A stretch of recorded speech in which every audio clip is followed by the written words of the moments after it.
Morning, YouTube. It's a cloudy Wednesday morning. We had a storm pass through last night. It was nice. Got some rain. Anyways, I watched a video yesterday, and it was a very old Phil Donahue episode. Is that guy still even alive?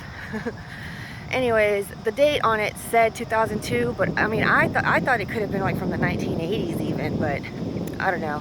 It said 2002, and it was he had Jared Taylor on, and this wasn't even the IQ topic, because this was before all of that information, I guess, was available. This was strictly Jared Taylor's thoughts on why diversity fails, and he gives all his evidence and all the data for it. And I mean, it's just really amazing to watch something like that now, because I just notice now so much how it really is an argument between logic and facts on one side, on the conservative side, I guess, or I mean the right, and on the left it's just pure emotion and victimization, self-victimization. That's why they don't have an argument. That's why they always resort to the racism argument, and it just doesn't hold up.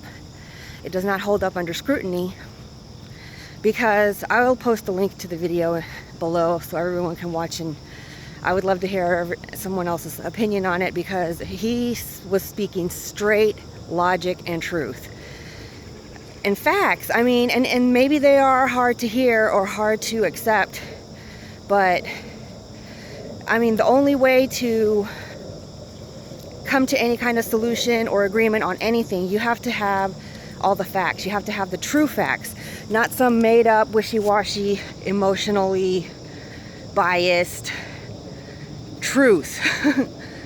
I mean, that's the point.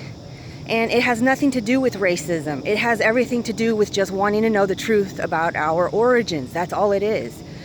And then coming to realistic ideas and solutions about how we can implement those truths into our reality. Because the way we are handling it now is we are forcing something that is unnatural. And like Jared Taylor says, he argues for freedom of association, which I totally agree with. Just because he's advocating for a kind of segregation. I mean, I know that sounds bad, but it is a form of segregation where communities are allowed to, have their own little communities, exclusive communities. And there's nothing wrong with that. I mean,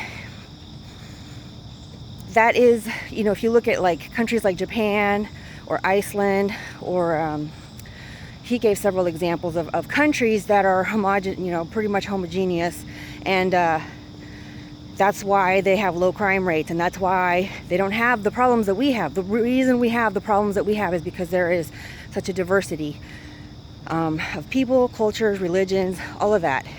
It just all gets jumbled up, and historically this has been the cause of war and strife and problems throughout history. You can look at any history, and that has been at the root, is different groups for fighting against each other because of differences, superficial differences like that.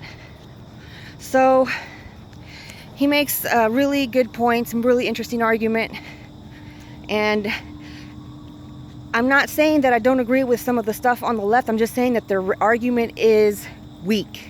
If they're going to base it purely on emotion and always play the racism card, they don't have an argument at all. That's all I'm saying. So, maybe there is some kind of legitimate concern on the left for, or reasoning behind thinking it's okay for every other culture, every other ethnic group. It's okay for them to establish their own communities, but when white people want to do it, then this is a no-go. I mean, that's hypocrisy. And I think it goes back to, that's why the left has tried to demonize the white man. And if you look at Jordan Peterson, some of his arguments are that, when he's always interviewed about the sexist question, and the interviewer is like asking him or probing him about why he doesn't think sexism isn't a problem if women have had it so hard throughout history. And his response is, throughout history, humans have had it hard. There's no special group that has had it so hard, like throughout history. If you look throughout history, I mean, I know blacks want to argue that they had the worst time, but that's not true. Other people, other cultures, other ethnicities, other races have had just as bad a time. And we can't always point to something like that and use it as a crutch so that we can be victims. I mean, that's the whole argument. It's like, I mean, that argument doesn't get you guys anywhere. It just doesn't. So it doesn't work. You have to think beyond that. You have to look at facts and accept them, first of all, so that you can craft your own argument that makes sense, because it's just a bunch of emotional crybabies. That's what you guys sound like, and I just don't agree with it anymore. So I like to, I'm going to end my video here because I need to finish my walk. So, morning. So I'm just going to leave it there.